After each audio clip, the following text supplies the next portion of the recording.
নমস্কার বন্ধুরা, আমার চ্যানেলে তোমাদের সবাইকে স্বাগত। আজ আমি তোমাদের বানিয়ে দেখাবো খুবই জনপ্রিয় একটি রেসিপি, শিম পোস্ত। এই রেসিপিটা কিন্তু সবাই খুব পছন্দ করে। তোমরা তো অনেকভাবে শিম পোস্ত খেয়েছো, আমি কিভাবে শিম পোস্ত বানাই সেটাই তোমাদের সাথে শেয়ার করব। চলো রেসিপিটা শুরু করি। এখানে আমি একটা প্লেটে 250 গ্রাম মতো শিম নিয়ে নিয়েছি। শিমটা আমি ভালো মতন ধুয়ে পরিষ্কার করে নিয়েছি। এবার দেখো, একটা চাকু দিয়ে আমি শিমগুলোর দুপাশে যে শিরগুলো থাকে ওগুলো আমি কেটে নেব। শিমটা একটু বড়, ওই জন্য আমি 2 টুকরো করে নেব। তোমাদের কাছে যদি ছোট শিম হয় তোমরা কিন্তু গোটায় রাখতে পারো। এভাবে আমি প্রত্যেকটা শিম কিন্তু কেটে নেব। এই শিরগুলো ছাড়িয়ে না নিলে রান্না হবার পরে মুখে পড়লে কিন্তু খুবই বাজে লাগে, ওই জন্য আমি এগুলো ছাড়িয়ে নিচ্ছি। এখানে দেখো, শিমগুলো কিন্তু কাটা হয়ে গেছে, একটা প্লেটে তুলে নিয়েছি। আর নিয়ে নিয়েছি একটা টমেটো। টমেটোগুলো আমি লম্বা করে কেটে নিয়েছি, পাতলা পাতলা করে। আর নিয়েছি 6 থেকে 7টা কাঁচা লঙ্কা চিড়ে নিয়েছি। আর এখানে নিয়ে নিয়েছি হাফ চামচ সাদা সর্ষে, কাজু বাদাম, চারমগজ। আর নিয়ে নিয়েছি 1.5 চামচ মতন পোস্ত।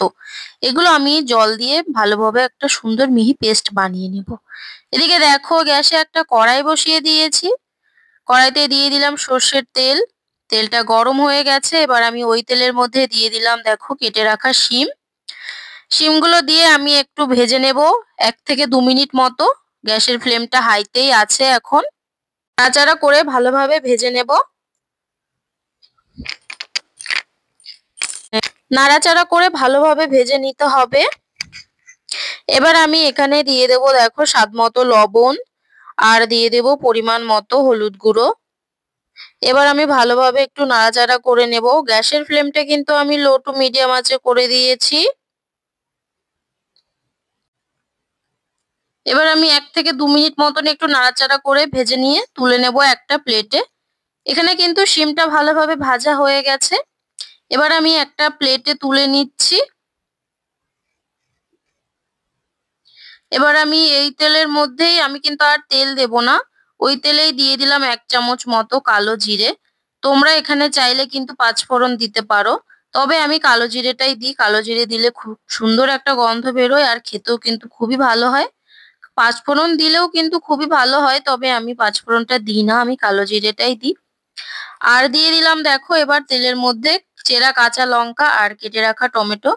দিয়ে আমি দিয়ে দিয়েছি হাফ চামচ লবণ। আর দিয়ে দিয়েছি একটু কালারের জন্য কাশ্মীরি লাল লঙ্কার গুঁড়ো।